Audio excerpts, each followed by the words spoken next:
नमस्कार, प्रणाम। मैं निशांत एक बार पुनः आप सभी का स्वागत करता हूं आपके अपने प्लेटफॉर्म संभव एजुकेशन क्लासेस पर। साथियों, प्यारे भाइयों बहनों, हम लोग आधुनिक भारत के इतिहास में जो राष्ट्रीय आंदोलन हम लोग पढ़ रहे हैं भारत की आजादी का, उसमें हम लोग 120 प्रश्न पढ़ चुके हैं। मतलब 3 चरण हम क्रॉस कर चुके हैं। आज हम चौथे चरण में पहुंचने वाले दोस्त। आज हम 121 से लेकर के 160 तक जितने प्रश्न उसमें बीपीएससी ने पूछ रखे हैं वो पढ़ने वाले हैं दोस्त। ठीक है, टोटल 40 प्रश्न। तो बीपीएससी के प्रश्न आपके लिए नो डाउट हेल्पफुल होने वाले हैं, तो आप वीडियो के अंत तक बने रहिएगा। और अगर आप चैनल पर नए हैं तो शेयर, लाइक और सब्सक्राइब करने की ड्यूटी किसकी है? आपके। चलिए बिना देरी किए सदन की शुरुआत करते हैं और लेते हैं अपना पहला प्रश्न। ठीक है दोस्त, क्या भैया पहला प्रश्न? पहला प्रश्न है, भारतीय राष्ट्रीय कांग्रेस के प्रथम अधिवेशन में कितने प्रतिनिधियों ने भाग लिया? Option A 52, option B 62, option C 72, option D 82। BPSC pre 2011 का प्रश्न है। पहली बात तो प्रश्न पहला यही बनता है कि भाई कांग्रेस की स्थापना हुई कब थी? तो आपको एक चीज देखनी है, स्थापना। स्थापना कब हुई थी दोस्त? तो स्थापना हुई थी 28 दिसंबर 1885 को। बात क्लियर है? स्थापना अगर आपसे दिवस पूछेगा तो 28 नंबर, स्थापना वर्ष 1885। ये किया कौन था? अगर आपसे पूछे किया कौन था, किया कौन था मतलब कांग्रेस का जनक कौन है, ये भी प्रश्न आ चुका। किया कौन था? ये थे ए यो ह्यूम, ए ओ ह्यूम। और मेरे दोस्त, मेरे भाई, ए यो ह्यूम जो है ये एक असैनिक सेवानिवृत्त अधिकारी था, अंग्रेज। ठीक है। पहला अधिवेशन जो हुआ था, आपको पता है भाई, पहला स्थापना जो है 28 नवंबर 1885 को, तो पहला अधिवेशन भी यही होगा। कहां पर हुआ था? बंबई में। स्थान स्थान स्थान बंबई तो था, लेकिन आपसे पूछता है भाई कौन सा कॉलेज था, तो गोकुलदास तेजपाल। कौन सा? गोकुलदास। आपसे पूछा जाता, गोकुलदास तेजपाल, तेजपाल संस्कृत विद्यालय जो है ये था। ठीक है, यहीं पर ये था। कहां पे भैया? संस्कृत विद्यालय यहीं पर है। तो ये था कहां पे? बंबई में। कहां पे था? बंबई। ठीक है, बंबई में था। अब ये पूछा कि भाई पहली जो है पहली बार कितने लोग भाग लिए थे? तो इसमें जो प्रतिनिधि थे, भाग लेने वाले प्रतिनिधि, तो भैया प्रतिनिधि कितने थे? प्रतिनिधि थे 72। कितने थे? 72 था। अगर आपसे कहीं 76 दिखा मिलता तो गलत है। ठीक है, 72 था। और आपसे यह पूछा जाता कि भाई इसकी अध्यक्षता किसने करी थी, पहले अधिवेशन की अध्यक्षता? तो अगर आपसे अध्यक्षता पूछे, क्या अध्यक्षता अगर आपसे पूछे तो किसने करी थी? व्योमेश चंद्र बनर्जी। व्योमेश चंद्र बनर्जी। और ये जैसे कभी कभी व्योमेश चंद्र बनर्जी नहीं देता, क्या देता है? बीसी बनर्जी नहीं होता, क्या होता है दोस्त? डब्ल्यू सी बनर्जी होता है। डब्ल्यू सी बनर्जी होता है। मामला क्लियर है? तो ये इतने फैक्ट जो है कांग्रेस संबंधित थे वो आप जानना जरूरी है। अगर आपसे पूछे प्रथम महासचिव, तो वही ए ओ ह्यूम, जो अंग्रेज अधिकारी था, सेवानिवृत्त अंग्रेज अधिकारी था। ये भी प्रश्न आया कि भाई ए ह्यूम कौन था, जो संस्थापक था वो क्या था? तो ऑप्शन देता आपको, सामाजिक कार्यकर्ता था, मिलिट्री कमांडर था, विज्ञानी था, या असैनिक सेवक था? तो भैया वो असैनिक सेवक था। ऐसे प्रश्न भी आपसे पूछे जा चुके हैं। तो बताइए इसमें आप क्या जवाब देंगे भैया? कितने प्रतिनिधि भाग लिए थे? तो 72, 72 प्रतिनिधि भाग लिए थे। अगला प्रश्न क्या भैया? भारतीय राष्ट्रीय कांग्रेस की स्थापना की गई थी, हम डिस्कस कर चुके हैं, 1865 में, 1867 में, 1885 में, 1887 में। अभी जस्ट चर्चा हुई है क्या? 28 दिसंबर 28 दिसंबर 1885 में। कहा? गोकुलदास तेजपाल संस्कृत विद्यालय बंबई में 72 प्रतिनिधियों की उपस्थिति में स्थापना हुई थी। तो ऑप्शन सी इसका बिल्कुल सही है। आगे बढ़ते हैं दोस्त। 123, भारतीय राष्ट्रीय कांग्रेस की स्थापना की थी ए ह्यूम ने, महात्मा गांधी ने, सच्चिदानंद सिन्हा ने, इनमें से कोई नहीं। तो सन 2000 तक प्रश्न देखिए, कांग्रेस संबंधित कितना प्रश्न आ रहा है। ठीक है, तो भैया आपको पता है ए ओ ह्यूम ने स्थापना करी थी। और ए ह्यूम कांग्रेस था क्या? तो ये था प्रथम महासचिव था। क्या था दोस्त? ये प्रथम महासचिव था, इसी ने स्थापना की थी। प्रश्न आए, कांग्रेस का जनक क्या? कांग्रेस का जनक कौन था? कांग्रेस का जनक, तो भैया कांग्रेस का जनक जो था वो कौन था? ए ह्यूम ही था। ठीक है दोस्त, चलिए आगे बढ़ते हैं। 124 नंबर, भारतीय राष्ट्रीय कांग्रेस के संस्थापक कौन थे? फिर आ गया, देखिए, विलियम एडम थे, ए ह्यूम थे, रास बिहारी बोस थे, मोतीलाल नेहरू थे। उपयुक्त में से कोई नहीं। उपयुक्त में से 2019 का प्रश्न है। आपको पता है जैसे भारतीय राष्ट्रीय कांग्रेस कई दफा पूछ चुका है, फिर आ गया प्रश्न, तो भैया इसमें एओ ह्यूम आपका बिल्कुल सही जवाब होगा। सारे के सारे बीपीएससी के प्रश्न हैं, ठीक है। चलिए 125, भारतीय राष्ट्रीय कांग्रेस संस्थापक थे एक, क्या था भैया, इस पर भी चर्चा हो चुकी, क्या थे, असैनिक सेवक थे, विज्ञानी थे, सामाजिक कार्यकर्ता थे, मिलिट्री कमांडर थे। 1999 का प्रश्न है, हम डिस्कस कर चुके हैं भाई, ये भी प्रश्न आपसे पूछा जा चुका है। तो भैया ये क्या थे, असैनिक सेवक थे, क्या थे, असैनिक सेवक थे। चलिए आगे बढ़ते हैं दोस्त। 126, भारतीय राष्ट्रीय कांग्रेस का प्रथम अधिवेशन कहां हुआ था, कलकत्ता में हुआ था, लाहौर में हुआ था, बंबई में हुआ था, या पुणे में हुआ था। 1997-98 प्रश्न है, बताइए 126 नंबर कहां हुआ था दोस्त। भाई इसमें हमने अभी जस्ट पढ़ा ना कि गोकुलदास तेजपाल कॉलेज, गोकुलदास तेजपाल संस्कृत विद्यालय के में जो है प्रांगण में हुआ था, 72 प्रतिनिधियों ने भाग लिया था। और ये अधिवेशन हुआ कहां था दोस्त, ये मुंबई में हुआ था। पुणे सूरज चक्कर मत पड़िएगा, बंबई में हुआ था, और 28 दिसंबर 1885 व्योमेश चंद्र बनर्जी की अध्यक्षता में, ठीक है दोस्त। चलिए आगे बढ़ते हैं। 127 नंबर, भारतीय राष्ट्रीय कांग्रेस के दूसरे अधिवेशन की अध्यक्षता किसने की। बढ़िया एक नंबर प्रश्न हो सकता है, पूछ लिया जाए। गणेश अगरकर, सुरेंद्र बनर्जी, दादा भाई नौरोजी, फिरोज शाह मेहता। 2001-2 का प्रश्न है, बताइए। भाई पहला तो सब पढ़ के बैठे रहते हैं, पहला तो सभी पढ़ के बैठे रहते हैं, भाई पहले का ये होगा। लेकिन अब आपसे पूछ लिया दूसरा, तो भाई कांग्रेस का दूसरा अधिवेशन पहला, अगर आपसे कहे भाई पहला कहां हुआ, तो पहला हुआ था 1885 में, डेट तो आपको याद ही होगी। और अध्यक्षता किसने करी थी, व्योमेश चंद्र बनर्जी, क्या, व्योमेश चंद्र बनर्जी ने करी थी। अब आपसे क्या पूछा है, दूसरा पूछा है, क्या, दूसरा पूछा है। ये कब हुआ था दोस्त, 1886 में हुआ था। भाई 85 में पहला, 86 में दूसरा। और इसकी अध्यक्षता किसने करी थी, तो दादा भाई नौरोजी ने। किसने, Dadabhai Naoroji, grand old man of India जिसको कहा जाता है, क्या, दादा भाई नौरोजी, इन्हीं को क्या कहा जाता है, grand old man of India, ठीक है, grand old man of India. इसी अधिवेशन में दादा भाई नौरोजी, इसी अधिवेशन में इंडियन एसोसिएशन तथा भारतीय कांग्रेस का विलय हुआ था। इंडियन एसोसिएशन बोले तो सुरेंद्रनाथ बनर्जी वाली, सुरेंद्रनाथ बनर्जी ने जो इंडियन एसोसिएशन की स्थापना करी थी, और उनका विलय जो हुआ था, जैसे कांग्रेस से पहले सबसे बड़ा राजनीतिक दल जो था वो आपका इंडियन एसोसिएशन ही था, और उसका विलय किसमें हो गया, भारतीय राष्ट्रीय कांग्रेस में हो जाता है। और इतना नहीं, आगे चलते फिर जो है, जैसे आपसे पूछे थे जो दादा भाई नौरोजी हैं कितने अधिवेशन की अध्यक्षता किए थे, तो 3 अधिवेशन आप मानिए, कौन सा, 3, कब कब किए थे, तो भैया एक तो 1886 में कर लिए, उसके बाद 1893, और सबसे अंतिम बार जहां पर उन्होंने स्वराज की बात करी थी, ठीक है, और कौन था, 1906, कौन सा, 1906।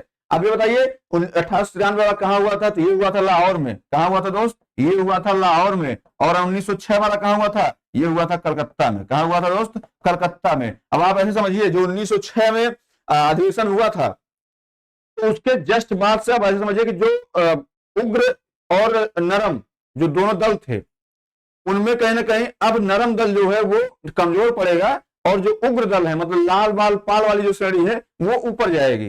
तो ये भी आपके एक मतलब माइंड सेट करके रखिएगा कि अब यहीं से चीजें बदलना शुरू हो जाएंगी, ठीक है। चलिए अगला देते हैं, इसमें क्या भैया, दूसरे अधिवेशन की अध्यक्षता दादा भाई नौरोजी, ठीक है। चलिए आगे बढ़ते हैं दोस्त। 128, महात्मा गांधी ने भारतीय राष्ट्रीय कांग्रेस के किस अधिवेशन की अध्यक्षता की। मोस्ट इंपॉर्टेंट, सबसे ज्यादा पूछा जाने वाला प्रश्न यही है। 1922 में करी, 1924 में करी, 1928 में, 1930 में, उपयुक्त में से कोई नहीं, उपयुक्त में से एक से अधिक। 2017 प्री का प्रश्न है, बताइए।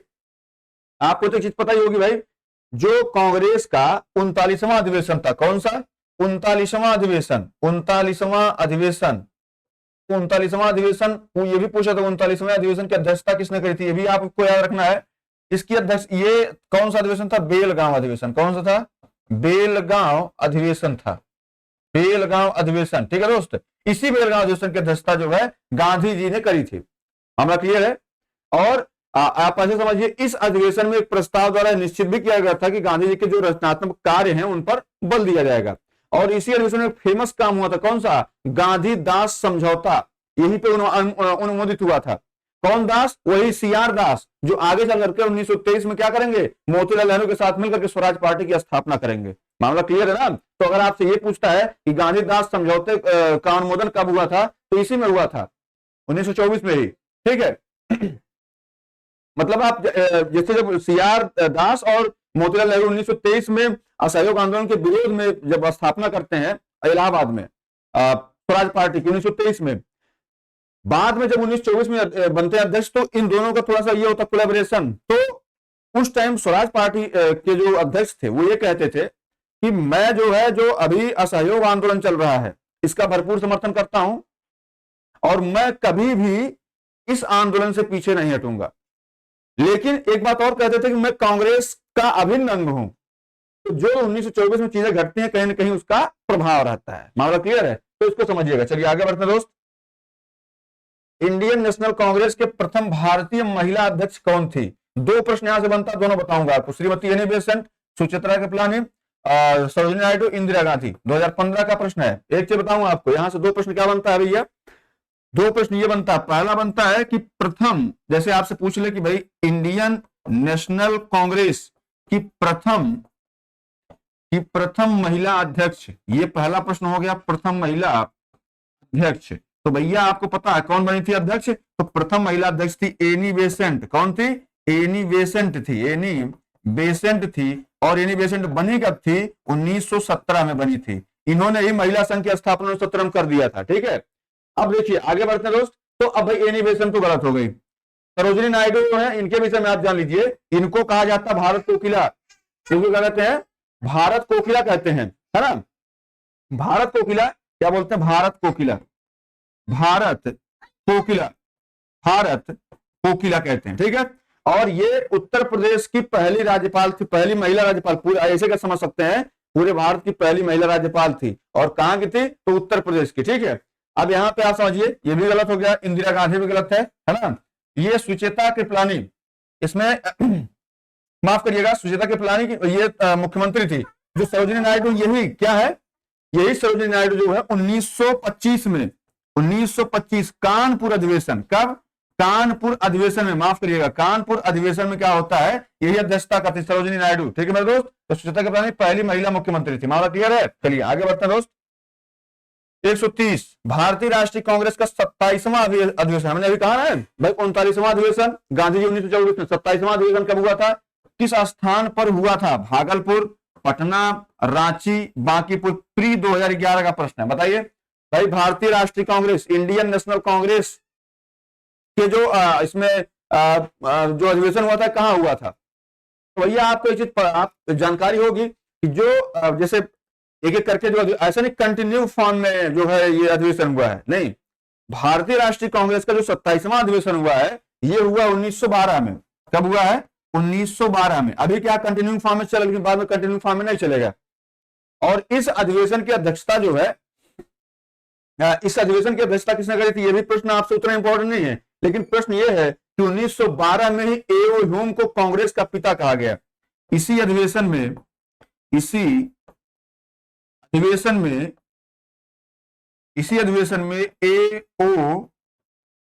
ए.ओ. ह्यूम, ये भी प्रश्न आपसे बन सकता है। ए.ओ. ह्यूम को कांग्रेस का पिता कहा गया। क्या? कांग्रेस का पिता कहा गया। कांग्रेस का पिता कहा गया। ठीक है, मामला क्लियर है? कौन सा? 1912 में अधिवेशन हुआ था दोस्त, और ये हुआ कहां था? बांकीपुर में हुआ था। बांकीपुर में अधिवेशन हुआ था। ठीक है, 27वां अधिवेशन बांकीपुर में हुआ था और 1912 में हुआ था। 12 में बांकीपुर में, 27वां, ये याद रखिएगा भाई। यार से बात है, 85 में जब गठन होगा जी, 85 में गठन होगा तो 85 5 90 10 भाई कितना हो गए? 15 10 5 15 और 12 कितना होगा? 27। लेकिन अभी आपसे पूछा क्या? ये चीज पूछा है।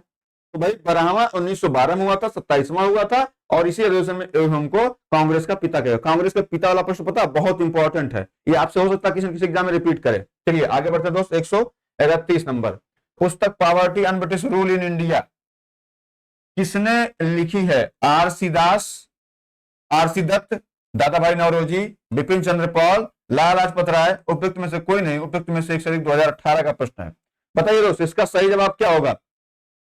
Poverty and British rule in India किसने लिखा है? वही जिन्होंने पहली बार सिद्धांत दिया था भैया कि गरीबी का कितने रुपए से अधिक लोग कमाते हैं तो गरीब नहीं है, गरीब है।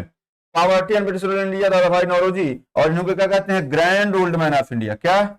Grand old man of India. ठीक है, चलिए आगे बढ़ते हैं दोस्त। 132 किसने कहा था कांग्रेस आंदोलन ना तो लोगों द्वारा प्रेरित था न ही यह उनके द्वारा सोचा या योजनाबद्ध किया गया था? Lord Dufferin, Sir Syed Ahmad Khan, Lord Curzon, Lala Lajpat Rai. BPSC pre 2005 का प्रश्न है और ये कई दफा पूछा गया प्रश्न है। बताइए किसने कहा था भैया? तो ये कहा था, दरअसल आपको एक चीज पता होगी कि भाई 1885 में कांग्रेस की स्थापना हो गई थी। 1888 में सर सैयद अहमद खान ने जो है एक संयुक्त भारतीय राजभक्त सभा मतलब यूनाइटेड इंडियन पैट्रियोटिक एसोसिएशन बनाई थी, जिसका स्पष्ट उद्देश्य था केवल क्या करना, कांग्रेस का विरोध करना, कांग्रेस के खिलाफ दुष्प्रचार करना और कांग्रेस के प्रचार को निष्फल बनाना। मतलब ये आप ऐसे समझ सकते हैं कि इनका मूल उद्देश्य यह था कि कांग्रेस जो है, कांग्रेस को लोगों से दूर रखा जाए। और सर सैयद अहमद खान ने कहा था कि कांग्रेस आंदोलन ना तो लोगों द्वारा प्रेरित था न ही उनके द्वारा सोचा या योजनाबद्ध किया गया था। किसने कहा था भैया? सर सैयद अहमद खान ने। ठीक है, पूछता भाई उस टाइम जब कांग्रेस की स्थापना तो कौन अध्यक्ष था, गवर्नर कौन था? डफरिन हुआ था। चलिए आगे बढ़ते हैं। 133 नंबर, मुझे विश्वास है कि कांग्रेस अपने विनाश की तरफ जा रही है और यह मेरी बड़ी इच्छा है कि भारत में रहते होगी कि इसके शांतिप्रिय निधन के लिए इसका सहायक बनूं। यह किसने कहा है? लॉर्ड डफरिन, लॉर्ड लिटन ने, डफरिन ने, कर्जन ने, मिंटो ने, उपयुक्त में से कोई नहीं। उपयुक्त में से 2016 का प्रश्न भैया, जवाब दीजिए भाई। किसने कांग्रेस के पतन की कल्पना करी थी? तो मेरे दोस्त, मेरे भाई, हमेशा ये बात रही है कि अंग्रेज शासक जो है वो हमेशा समझते थे कि नरमपंथियों के नेतृत्व में कांग्रेस काफी कमजोर है और जनता में इसकी पैठ नहीं है, अतः इसे खत्म किया जा सकता है। खत्म जैसे आप नॉर्मल आप खुद समझिए ना कि भाई जो लड़ाई झगड़ा वाला व्यक्ति होगा लोग उससे थोड़ा सा दूर रहते हैं, भिड़ते किससे हैं? जो बेचारा लड़ाई झगड़ा करने वाला नहीं होगा। तो इसी में इस नीति के सबसे बड़े जो प्रवक्ता थे वो थे कौन? कर्जन। और इस कर्जन ने यह कहा था, भाई कर्जन ने यही सीधे सीधे कह दिया कि अब जो कांग्रेस है ये अपने विनाश की तरफ जा रही है और मुझे विश्वास है कि मेरे रहते ही मैं इसका जो है शांतिप्रिय निधन करने में सहायक बनूंगा।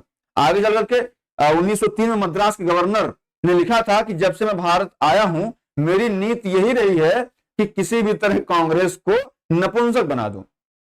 कर्जन ने कांग्रेस अध्यक्ष के नेतृत्व में प्रतिनिधिमंडल मिलने से भी इनकार कर दिया था, इतना इसका बड़ा विरोधी था कि भैया तुम हटो। तो इसमें अगर आपसे पूछा जाए कि भाई किसने एक कैसन कहा था तो लॉर्ड कर्जन ने कहा था। लॉर्ड लगाना मतलब लॉर्ड पर हटा दीजिए, इसे चलेगा। जो लिटन है इसने प्रेस पर प्रतिबंध लगाया था और इसी जस्ट बाद रिपन आता उसने प्रेस को मुक्त किया था। कर्जन के टाइम में ही जो है बंगाल का विभाजन हुआ था, पता नहीं पता है? चलिए आगे बढ़ते हैं। निम्न में से किस वायसराय के कार्यकाल में भारतीयों को राय बहादुर और खान बहादुर उपाधियां प्रदान करना प्रारंभ किया गया था? लॉर्ड रिपन, लिटन के टाइम में, मयो के टाइम में, डफरिन के टाइम में। उपयुक्त में से कोई नहीं। उपयुक्त में से एक से अधिक 2016 का प्रश्न। बताइए किसके टाइम में खान बहादुर और राय बहादुर ये उपाधि शुरू की गई थी? तो ये उपाधियां जो है सबसे पहले 1878 में दी गई थी और 1878 में जो शासन था वो कह सकते हैं भाई अंग्रेज शासन था, लेकिन उस वक्त जो गवर्नर था वो था लिटन। कौन था? लिटन था दोस्त, लिटन था। तो इसमें ऑप्शन नंबर बी बिल्कुल सही है। ठीक है, मयो और रिपन। रिपन को प्रेस का मुक्तिदाता कहा जाता है। मयो के टाइम में पहली जनगणना हुई थी, यह भी आपको पता है। चलिए आगे बढ़ते हैं।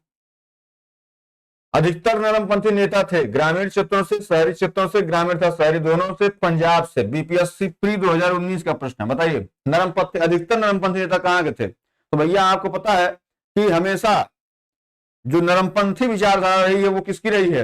वो रही है जो शहरी क्षेत्र के लोग। ग्रामीण के लोग क्या होते हैं कि लड़ेंगे भिड़ेंगे, अपना हक अपने पास लेके रहेंगे। तो उदारवादी राजनीति या राजनीतिक भिक्षावृत्तिक युग में अधिकांश जो नरमपंथी नेता थे, जैसे दादा भाई नौरोजी हो गए, फिरोज शाह मेहता हो गए, है ना, व्योमेश चंद्र बनर्जी हो गए, सुरेंद्र नाथ बनर्जी हो गए, जैसे ये सब सारे कहाँ के नेता थे? शहरी नेता थे। और इस काल में कांग्रेस पर समृद्धशाली मध्यम वर्गीय बुद्धिजीवियों व जिनमें वकील, डॉक्टर और इंजीनियर, पत्रकार, साहित्यिक बहुत व्यक्ति सम्मिलित थे का अधिकार हुआ करता था। और उपाधियां और बड़े बड़े पद इन लोगों के लिए क्या रहते थे? आकर्षण मतलब ये रखते थे जो बड़े लोग रहते थे। जनसाधारण में इनका कोई संपर्क नहीं था, मतलब ऊपर थे, ऊपर ऊपर रह गए थे। फिरोज शाह मेहता ने स्वयं कहा था कि कांग्रेस की आवाज जनता की आवाज नहीं है, परंतु उनके साथ रहने वाले अनेक देशवासियों का कर्तव्य है कि वे इनकी भावनाओं को समझे और उन्हें व्यक्त करें और इनके उपचार का प्रयत्न करें। भाई हम आवाज नहीं बन पा रहे हैं, ये स्वयं उन्होंने कह दिया था। ठीक है, तो भैया आप समझिए कहां के ऑप्शन बी बिल्कुल सही है। चलिए आगे बढ़ते हैं दोस्त। 136 निम्न में से कौन उग्रपंथी नहीं था, ये पूछा गया है। नहीं था बाल गंगाधर तिलक, मदन लाल, उधम सिंह, गोपाल कृष्ण गोखले। भाई आपका सन 2000 का प्रश्न है, आपको पता है लाल, बाल और पाल, ये तो पता ही है। आप देखिए अगर हम यहां बात कर लें तो एक चीज तो क्लियर है भाई, गोपाल कृष्ण गोखले गांधी जी के राजनीतिक गुरु हैं। गोपाल कृष्ण गोखले वही जो 1905 में भी एक संगठन की भी स्थापना करेंगे। ठीक है, कोई नाम नहीं याद आ रहा है। ये गांधी जी के राजनीतिक गुरु। ठीक है, गोपाल कृष्ण गोखले। इनके कौन थे?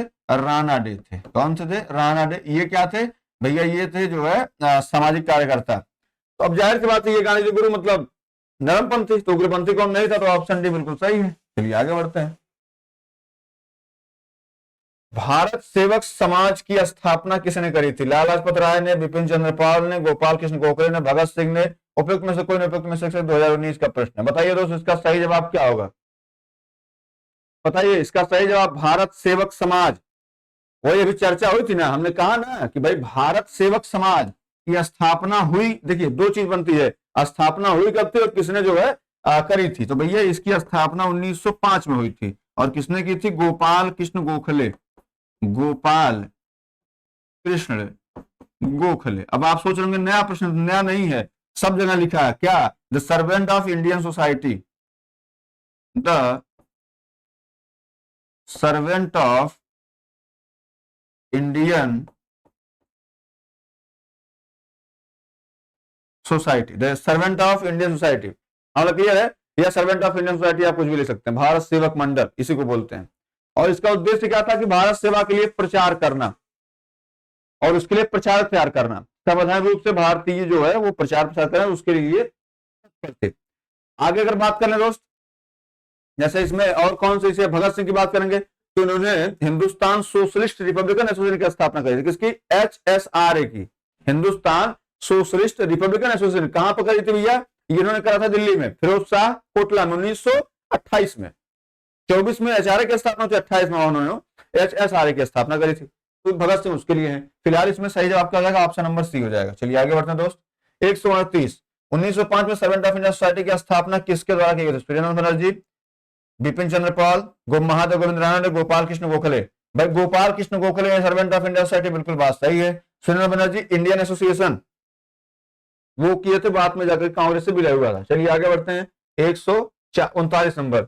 रजनी पान दत्त ने कहा था वे साम्राज्यवाद से लड़ते भी थे और सहयोग भी करते थे। उन्होंने किस राजनीतिक गठबंधन के बारे में यह कहा है? भारतीय राष्ट्रीय कांग्रेस, भारतीय communist party, Swaraj party, Hindustan socialist Republican association की स्थापना। बताओ भैया इसका सही जवाब क्या हो जाएगा? भाई किसने कहा था ये बात जो है साम्राज्यवाद से भी लड़ते हैं, है ना? साम्राज्य से लड़ने की बात भी इन्होंने करी थी और इन्होंने ये भी कहा था कि लड़ते भी हैं, सहयोग भी करते हैं, है ना? तो बताओ इसमें सही जवाब क्या जाएगा दोस्त? तो भैया रजनी पान दत्ता ने यह बात किसके लिए कही थी? भारतीय राष्ट्रीय कांग्रेस के लिए। हिंदुस्तान सोशलिस्ट रिपब्लिकन एसोसिएशन की स्थापना की बात करते हैं दोस्त, ये हुई थी 1928 में। कब हुई थी? 1928। ठीक है, फिरोज शाह कोटला स्वराज पार्टी 1923। ठीक है, इलाहाबाद में हुई थी। भारतीय कम्युनिस्ट पार्टी 1921 वाली। ठीक है, चलिए आगे बढ़ते हैं दोस्त। भारतीय राष्ट्रीय आंदोलन गर्मपंथियों के प्रभावाधीन आया था। कब आया था? 1906 के बाद, 1909 के बाद, 1914 के बाद, 1919 के बाद। 1999 का प्रश्न है, हमने पहले प्रश्न में इसका डिस्कशन कर दिया है। बताइए भाई गर्मपंथियों के प्रभाव के अधीन कब आई थी? तो आपको पता है 1906 में जब दादा भाई नौरोजी ने जो है अध्यक्षता करी थी, उसके जस्ट बाद से कांग्रेस के भीतर दो दल बन गए थे, गर्म दल, नरम दल, 1907 में आते आते। लेकिन अब इनका प्रभाव बढ़ गया था।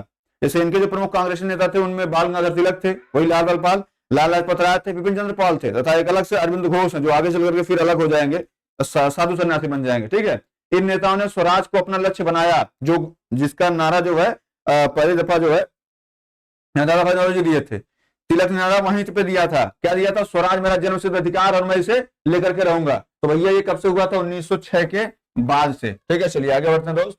41 नंबर। बाल गंगाधर तिलक लोकमान्य तिलक के नाम से जाना जाने लगे कब?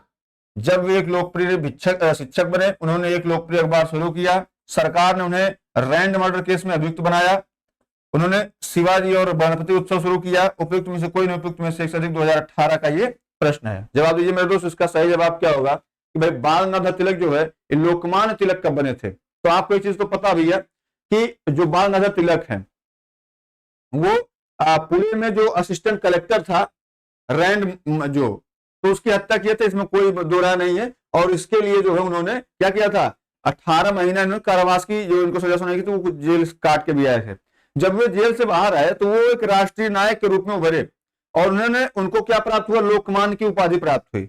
इस तरह किसी घटना से नहीं बल्कि उन्हें अनेक राष्ट्रवादी कार्यों के बाद इनको लोकमान्य की उपाधि दी गई थी। तो इसमें जैसे आगे चल शिवाजी गणपति उत्सव सारी चीजें आरंभ किया इन्होंने, तो उसके बाद उन्होंने लोकप्रिय अखबार, है ना।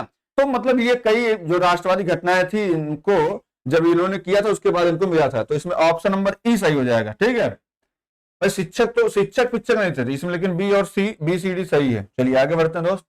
42 नंबर, निम्नलिखित में से कौन सा नेता कांग्रेस के गर्म दल से संबंधित था?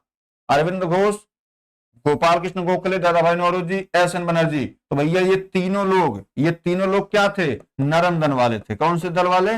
नरम दल वाले थे। अरविंद घोष के साथ लाल लाजपत राय, बाल गंगाधर तिलक, और इसके साथ कौन, पाल मतलब बिपिन चंद्र पाल। ये सब किसके थे, गरम दल के थे। तो ऑप्शन ए इसमें बिल्कुल सही हो जाएगा। ठीक है दोस्त, चलिए आगे बढ़ते हैं।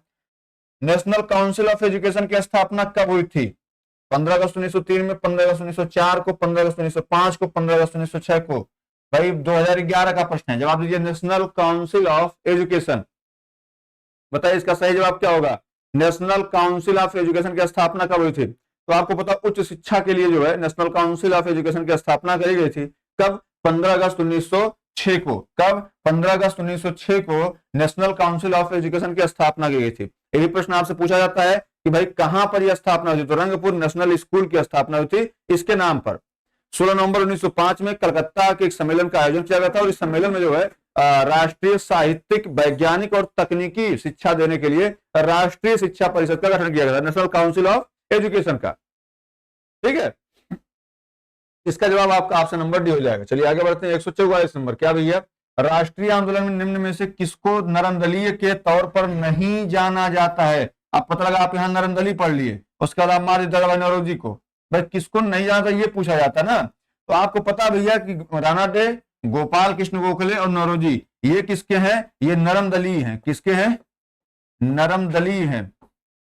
इसमें अगर कोई नरमदली नहीं है तो ये है आपके ऑप्शन नंबर बाल गंगाधर तिलक। चलिए आगे बढ़ते हैं। 145 नंबर, कांग्रेस के नरम दल के नेताओं के आंदोलन की पद्धति थी असहयोग की, राजावामबद्ध आंदोलन, अनुकूल प्रतिभटन और अविधेयक। ठीक है, तो ये भैया 2008 का प्रश्न है। बताओ इसमें सही जवाब क्या होगा दोस्त? भाई आंदोलन की पद्धति क्या थी उनकी? तो आपको पता है जो आंदोलन की उनकी पद्धति थी बहुत ही लचर थी, है ना। मतलब ये राजावामबद्ध आंदोलन करते थे जो कांग्रेस के नेता थे, मतलब कॉन्स्टिट्यूशनल एजिटेशन करते थे। भाई इसको आप ऐसे नहीं समझ पा रहे हैं तो आप ऐसे कॉन्स्टिट्यूशनल रेजिग्नेशन करते थे। ठीक है, आंदोलन करते थे, मतलब ऐसा नहीं था भाई जो संवैधानिक तरीके से होता है वही करेंगे आदमी, है ना। तो इसमें जो है जागरूकता उत्पन्न करने से ऑप्शन बी बिल्कुल सही है। राजावामबद्ध, हिंदी पढ़ लीजिएगा इसका जब आएगा, है ना भाई। कॉन्स्टिट्यूशनल एजिटेशन, एजिटेशन मतलब होता है आंदोलन, प्रतिरोध। चलिए आगे बढ़ते हैं दोस्त। 46 नंबर, शेर पंजाब के नाम से इनमें से कौन मशहूर है? राजगुरु, भगत सिंह, लाला लाजपत राय, उधम सिंह। प्री 2011 का प्रश्न है, बताइए कौन मशहूर थे किसके नाम से? शेर ए पंजाब के नाम से। तो आपको पता एक ही आदमी था भाई, इसमें लाला लाजपत राय बिल्कुल सही जवाब है। किस लिए? इन्होंने जो है भाई ये तो बहुत सारे काम किए थे भाई। इनका उपनाम जैसे इनको पंजाब केसरी भी कहते हैं। क्या? पंजाब केसरी, पंजाब केसरी भी कहा जाता है इनको। आप इनको ऐसे समझिए साइमन कमीशन भारत आया था। क्या? साइमन कमीशन, पूरा कहानी समझ लीजिए साइमन कमीशन की भी। साइमन कमीशन का गठन जो है, गठन हुआ था 27 में, 27 आया था जो है ये 2 चरण में आया था, एक तो फरवरी में आया था, फिर अक्टूबर में आया था, ठीक है, अगस्त सितंबर में आया था। तो एक तो आपका फरवरी फरवरी 1828 में ये जो है भारत आ गया था, ठीक है। और इसी का प्रतिरोध जब आगे चल करके जो है ये अक्टूबर में आता है और इसका विरोध होता है, तो इसके ऊपर लाठी का प्रहार होता है 28 में, है ना। और ये लाला लाजपत राय को टारगेट किया जाता है और इनके ऊपर इतनी लाठियां बरसाई जाती हैं कि फिर ये मरणासन्न हो जाते हैं। और ये जब मतलब अंतिम सांस ले रहे थे तो इन्होंने कहा था कि मेरे ऊपर लाठियों का जो एक लाठी जो पड़ी है वो अंग्रेजों की सत्ता के ताबूत में एक कील साबित होगी, ये इन्होंने कह दिया था और वो हुआ भी, ठीक है। तो इसमें आपका ऑप्शन नंबर जो है वो सी बिल्कुल सही हो जाएगा, ठीक है। आगे बढ़ते हैं 47 नंबर, अभिनव भारत से कौन संबंधित है? वीडी सावरकर, सीआर दास, बीजी तिलक, एसजी बोस। 2011 का प्रश्न है। आपको पता दोस्त, जैसे हमने अभी चर्चा किया था कि भाई अभिनव भारत की बात करेंगे ना दोस्त, तो बेसिकली हम आपको थोड़ा सा पीछे लेके जाएंगे। भाई 1899 में आप चलेंगे, 1899, तो 1899 में एक संगठन स्थापित हुआ, कौन सा? मित्र मेला। कौन सा? मित्र मेला संगठन एक स्थापित हुआ था। और इस संगठन को स्थापित करने का श्रेय किसको जाता है? तो ये था वीडी सावरकर। किसको? वीडी सावरकर। वीडी सावरकर को, मतलब विनय दामोदर सावरकर, ठीक है। सावरकर जी को जाता है 1909 में, 1899 में। और उसके बाद इन्होंने जो है आगे चल करके 1904 में एक गुप्त सभा की स्थापना की, जिसका नाम क्या था? एक गुप्त सभा की स्थापना की जिसका नाम अभिनव भारत था। 1904 में अभिनव भारत हो गई। क्या? अभिनव भारत हो गया, ठीक है दोस्त, अभिनव भारत। मामला क्लियर है? तो इसमें आप कौन मारेंगे? Option A VD Savarkar. Tilak CR Das, आपको 1923 में इन्होंने क्या किया था दोस्त? इन्होंने स्वराज पार्टी की स्थापना करी थी, ठीक है। चलिए आगे बढ़ते हैं दोस्त। 148, मुजफ्फरपुर में किंग्सफोर्ड की हत्या का प्रयास कब किया गया? 1908 में, 1909 में, 1907 में, 1911। पीसीएस प्री बीपीएससी प्री 2008 का प्रश्न है। बताइए दोस्त इसका सही जवाब। आपको घटना याद होगी 30 अप्रैल की, शायद है 30 अप्रैल 1908 की। 30 अप्रैल 1908 की ये घटना आपको याद होगी। 30 अप्रैल 1908 को बिहार के मुजफ्फरपुर में खुदीराम बोस ने, किसने? खुदीराम बोस ने। ये भी आपसे पूछा जाता है। खुदीराम बोस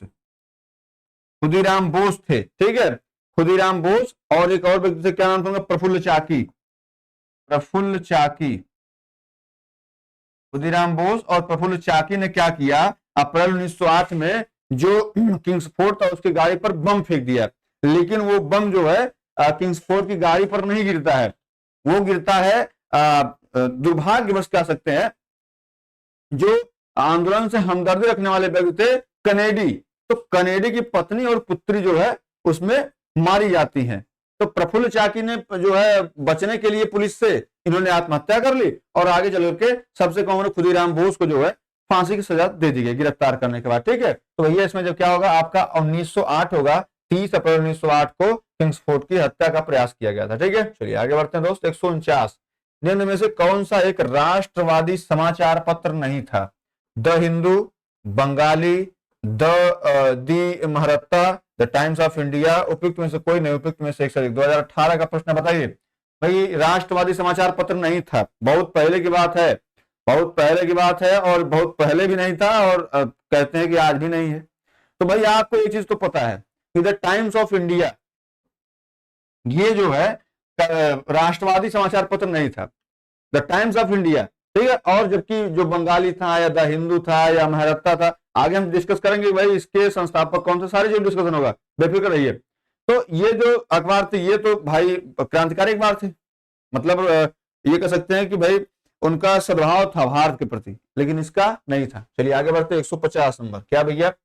क्रांतिकारी गतिविधियों के साथ कौन सी पत्रिका जुड़ी हुई थी? संध्या, युगांतर, गदर, यंग इंडिया। उपयुक्त में से कोई नहीं, उपयुक्त में से एक से अधिक। एक ही पे चर्चा कर लेते हैं दोस्त। देखिए अगर हम बात करते हैं दोस्त आपके यंग इंडिया की, तो यंग इंडिया जो है आपका ये यंग इंडिया जो है यह पत्रिका जो है ये क्रांतिकारी गतिविधियों से जुड़ी हुई नहीं थी। पूछा क्या है? जुड़ी हुई नहीं थी, नहीं पूछा है। तो भैया यंग इंडिया जो है ये एक पत्रिका थी और यह जो है क्रांतिकारी और गतिविधियों से नहीं जुड़ी थी, बल्कि क्या था, यंग इंडिया का जो संपादन है वो महात्मा गांधी किया करते थे, और महात्मा गांधी अहिंसक आंदोलन के समर्थक थे। 1900 ऐसे आप बात करें भाई आगे चल करके 1913 ईस्वी में सोवन सिंह भखाना ने Hindustan association of Pacific cost नामक संस्था की स्थापना करी थी। और इसने क्या निकाला था, इसने निकाला था गदर अखबार। गदर अखबार का नाम जो है आगे चल के फिर गदर संगठन, जो संगठन का नाम था वो उसका नाम गदर पड़ गया। लेकिन और जैसे आगे बात कर ले भैया, युगांतर और संध्या, ये भी क्या थी भाई, ये राष्ट्रवादी जो है क्रांतिकारी पत्र पत्रिका थी, बस यंग इंडिया नहीं था। ऑप्शन डी बिल्कुल सही है। चलिए आगे बढ़ते हैं दोस्त। 151 नीचे दिए गए विकल्पों राष्ट्रवादी समाचार पत्रों द हिंदू, केसरी, बंगाली हिंदुस्तानी सुधारक के संपादकों के नाम सही संयोजन ज्ञात कीजिए। सुरेंद्र बनर्जी जी, सुब्रमण्यम अय्यर, बाल गंगाधर तिलक। एक करके हम चर्चा कर लेते हैं भाई। अगर आप ऐसे मिलाना शुरू करेंगे फिर तो हो गया। अगर हम जैसे द हिंदू की बात करें तो आपको बोला द हिंदू कौन है, सुब्रमण्यम अय्यर। अब यहां पे आप लिख लीजिए द हिंदू, द हिंदू बोले तो सुब्रमण्यम अय्यर, सुब्रमण्यम अय्यर। ये क्या दोस्त, ये है आपके द हिंदू के संपादक। फिर अगर आपसे केसरी के पूछ, सबसे फेमस है केसरी, तो केसरी के हैं कौन, तिलक जी हैं। कौन भैया, केसरी के आपके तिलक जी हैं। उसके बाद क्या नंबर आता भैया, ये हो गया हिंदू केसरी। उसके बाद आपका नंबर आता बंगाली का। बंगाली कौन, सुरेंद्र बनर्जी, बंगाली सुरेंद्र नाथ बनर्जी, सुरेंद्र नाथ बनर्जी थे, ठीक है। उसके बाद कौन सा आता भैया, उसके बाद आता आपका हिंदुस्तानी, गंगा प्रसाद वर्मा। क्या, हिंदुस्तानी, हिंदुस्तानी बोले तो गंगा प्रसाद वर्मा। क्या भैया, गंगा प्रसाद वर्मा, गंगा प्रसाद वर्मा क्या भैया हिंदुस्तानी के। और कोई बच रहा क्या, हिंदुस्तानी भाई हो तो गया। अब अगर अच्छा सुधारक भी है, सुधारक के कौन भैया, सुधारक के गोपाल कृष्ण गोखले। क्या, सुधारक, सुधारक के कौन है, गोपाल कृष्ण गोखले, गोपाल कृष्ण गोखले हैं। मामला क्लियर है। अब मिला लीजिए आप भैया। अगर आपसे पूछे द हिंदू तो पहले नंबर पे सुब्रमण्यम अय्यर, खोजिए किस ऑप्शन में है सुब्रमण्यम अय्यर। तो भैया एक तो डी में है और एक आपके सी में है, मतलब आप ऐसे समझिए इसी में से एक होगा। और आगे बात कर लेते भैया। उसके बाद नंबर आता किसका, केसरी क्या था, केसरी मतलब तिलक जी। तो भैया तिलक है क्या यहाँ पे, बाल गंगाधर तिलक यहाँ हो गए और यहाँ भी तिलक जी हैं। फिर आपसे पूछा गया क्या, आपसे पूछा गया है बंगाली। तो भैया बंगाली का तो बनर्जी जी है ना, सुरेंद्र बनर्जी कहाँ है, यहाँ है क्या, नहीं है। तो भैया गलत कर दिए, यहाँ है। तो इसका मतलब ऑप्शन भाई आगे मिला लेते हैं, हो सकता है इनमें कोई नहीं हो। सुरेंद्र बनर्जी, गंगा प्रसाद वर्मा किसके भैया, आगे क्या है आपका हिंदुस्तानी है, तो आपको होता है हिंदुस्तानी गंगा प्रसाद वर्मा। और सुधारक के क्या है, गोपाल कृष्ण गोखले। मतलब ऑप्शन नंबर डी क्या बिल्कुल सही है, ठीक है। चलिए आगे बढ़ते हैं। 152 नंबर। क्या भैया, स्वराज मेरा जन्मसिद्ध अधिकार है, मैं इसे लेकर के रहूंगा, किसने कहा है, एम के गांधी ने, जवाहरलाल नेहरू ने, बाल गंगाधर तिलक ने या भगत सिंह ने। बताओ भैया, स्वराज मेरा जन्मसिद्ध अधिकार किसने कहा है। तो आपको पता है जब 1906 में स्वराज का नारा दिया गया तो उसके बाद ये प्रश्न भाई आना तो लाजमी है, किसने कहा है, क्या कहा है। तो आपको आगे चल के जैसे 1906 में हुआ, फिर 1906 में 7 में चल के कांग्रेस का विभाजन हो गया। इसके बाद एक प्रयास होता है कि भाई कांग्रेस जो गरम दल नरम दल इनको संगठित किया जाए। तो एक लखनऊ अधिवेशन होता है। लखनऊ अधिवेशन कहाँ होता है, 1916 में होता है जो है लखनऊ में। और वहां पर तिलक ने यह कहा था कि स्वराज मेरा जन्मसिद्ध अधिकार है और मैं इसे लेकर के रहूंगा। तिलक राजनीतिक उग्रवाद और आक्रामक राष्ट्रवाद में विश्वास करते थे, तो ये भी अलग हो गए। और इस अधिवेशन में उग्रवादियों की पुनः कांग्रेस में वापसी हुई थी। और ये किसके प्रयास से हुआ था, ये हुआ था तिलक और एनी बेसेंट के। ये भी प्रश्न आता है कि भाई 1916 लखनऊ समझौता, लखनऊ समझौता प्रयास किसका था, प्रयास किसने किया था दोस्त, प्रयास किए थे तिलक, तिलक प्लस बेसेंट, एनी बेसेंट, इन्होंने प्रयास किया था। इनके प्रयास से ही नरम दल प्लस गरम दल, नरम दल गरम दल, ये जो है दोनों मिक्स हो गए थे। माला क्लियर है। तो भैया ये आपका देख लीजिए कौन कहा थे, आपका ऑप्शन नंबर सी है। आगे बढ़ता है दोस्त। 153 नंबर। स्वराज मेरा जन्मसिद्ध अधिकार है, मैं इसे लेकर के रहूंगा, किसने कहा। फिर पूछा गया 2019 में विपिन चंद्र पाल, अरविंद घोष, बाल गंगाधर तिलक, सुभाष चंद्र बोस। सुभाष चंद्र बोस ने क्या कहा था, फेमस नारा भैया, क्या कहा था तुम मुझे खून दो मैं तुम्हें आजादी दूंगा। ऑप्शन ही क्या है, उपयुक्त में से कोई नहीं, उपयुक्त में से एक से अधिक। 2019 का प्रश्न भैया, इसमें क्या सही होगा? तो इसमें तो ये गलत है, आपका ये भी गलत है, ये भी गलत है। बचे क्या? तिलक जी बचे। 1916 में इन्होंने कहा था कि स्वराज मेरा जन्मसिद्ध अधिकार है और मैं इसे लेकर के रहूंगा। 54 नंबर क्या दोस्त? भारतीय क्रांति की जननी, बार बार पूछा जाने वाला प्रश्न है, यूपी के एग्जाम में बार बार पूछा गया, क्या किसे कहा जाता है? एनी बेसेंट को, स्नेहता वाडकर को, सरोजिनी नायडू को, मैडम भीखाजी रुस्तम कामा को। उपरोक्त में से कोई नहीं, उपरोक्त में से एक से अधिक। 2016 का प्रश्न है, बताइए दोस्त इसका सही जवाब क्या होगा? जी किसको जो है कहा गया था कि भैया ये जो है क्रांति की याद जननी है? तो एक नाम आपको हमेशा याद रखना है, मैडम भीखाजी कामा।